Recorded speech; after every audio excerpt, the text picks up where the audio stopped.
Honors Economics class of Mr. Archer. This is Ken Wayne reporting live from Channel 49 News. Today's topic, the S&P 100 for 5 weeks. Mr. Archer's Honors Economics students have been in pairs recording the closes of 3 stocks of their choice. From the S&P 100, Garcia Micaelia and I have been covering the following corporations: McDonald's, Disney, and Google. And today we bring you the news of what's been going on with those corporations within the last 5 weeks. Let's start off with how McDonald's has done, shall we? McDonald's, also known as MCD in the S&P 100, is the leading global food service retailer with more than 31,000 local restaurants serving more than 58 million people in 118 countries each day. Established in 1940, McDonald's is known for their fries, Big Macs, Quarter Pounder burgers, Chicken McNuggets, and Egg McMuffins. Its headquarters is located in Oak Brook, Illinois, and the corporation's annual gross income for the last year has been $17,940,000,000. Recent developments with McDonald's include 3 restaurant chains in Iceland closing down, the creation of the Angus Burger, and remodeling of the restaurants into a more urban setting to make McDonald's a place to chill. So, how did McDonald's do this, you say? For the starting week of November 2, it closed at 61.48 a share. The following week after that, it went up to 62.83. Then the week after that, 63.91. And then up again to 64.45. But then for the closing of the last week, it went down. I'm going down. I'm going down. Down to 61.97 a share. We predict that since McDonald's is the largest fast food chain in the world and many people eat there on a daily basis, the corporation will just come out with more mini meal deals to attract more patrons into their stores and open up more branches in foreign countries to make it more global.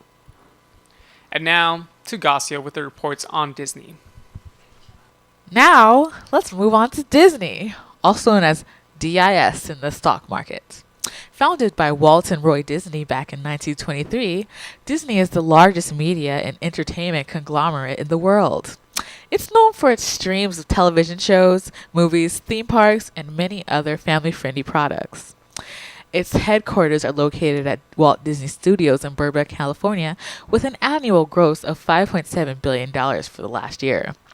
Recent developments for this corporation will include giving Disney's most famous character, Mickey Mouse, a new makeover, and Oprah, departing from the Disney-owned network ABC, will end her prominent afternoon talk show in 2011. So, how did Disney do during the last 5 weeks? Let's take a look. For the starting week of November 2, Disney closed at $29 a share. The following week, it closed at $29.29, and then it went up again to $29.94. The next week, it went up again to $30.61. And for the last week, it went down. I'm going down. I'm going down. To $30.33 a share. We predict that the only reason why the stocks will further plummet is because of another bad High School Musical movie or one of those famous animations including sexual hidden innuendos. And now with Julie Hayner for the morning Weather. Hello, I'm Julie Hayner, your meteorologist for AHE, that's Archer's Honors Econ, Channel 49 News. Today's weather in San Francisco: rainy. So have your hoods on and bring your umbrellas out. All right, folks? And across the U.S., we got some snow right here, that green area right there. And then we got some wind falling up north. And then back down to the East Coast. And then down here, we got some sunshine, northeast. And then down here, thanks to global warming, we got some burning Floridians, and all that good stuff. All right. And back to you, Ken.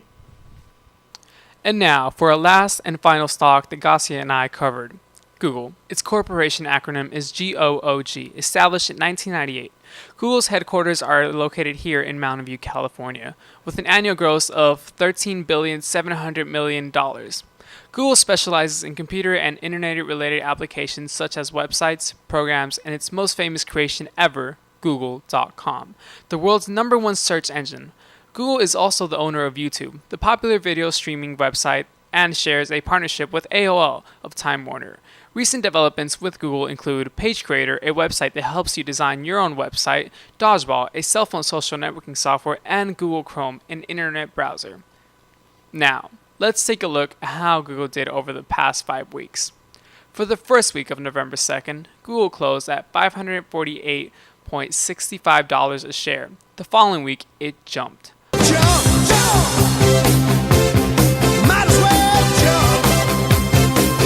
to $570.56 a share. The next week after that, it went down by to $570.27 a share. And for the final week of November 30th, Google stayed at $585.74 a share. Good job, Google. And since my partner Garcia had to leave to take a bathroom break, I will bring back our meteorologist Julie Hayner to discuss what we predict will happen with Google. Hello, Ken. Hey, Jules. So our prediction for Google would be that because of its scoring success in the present day, being that it is an internet-related company, and internet is taking over the 21st century, Google will just keep on launching more applications, create more partnerships with fellow internet and computer-related corporations, and stay on top with Google.com as the most used search engine in the world. Alright, so for the 5-week change in value for our 3 stocks looks something like this. McDonald's with a 5-week change of 0.49 cents a share. Disney with a 5-week change of $1.33 a share. And Google being the most successful with a 5-week change of $37.9 a share. So why do you think that Google ended up being the best out of all 3? Ken? Well, like you said earlier, I think because Google owning the primary search engine of the world and the company just keeps buying more and more companies related to their products. They just know what people want and what will come to hit this 21st century internet revolution. And how about McDonald's? Why didn't it go up so high? Maybe because of McDonald's being a fast food corporation and many people in America eat fast food constantly, there wasn't much of a change within the past 5 weeks. Likewise with Disney. Disney and McDonald's provide consumers with products that have already been established and known. These 2 companies have been around for much longer, which is why they've reached consistency in the S&P 100. And with Google, the company is only a little over 10 years old and has already reached success. Makes so much money off of advertising, and although it is technically established what it's known for, it's part of developing industry of the computer and internet, which is developing day by day as it seems. So that's why I think Google did the best out of the 3 companies. Yeah, I see what you mean. Well, I'm Julie Hayner, filling in for Garcia Michaelia. And I'm Ken Wayne. This was Archer's Honors Economics. AHE Channel 49 News. Have a good morning.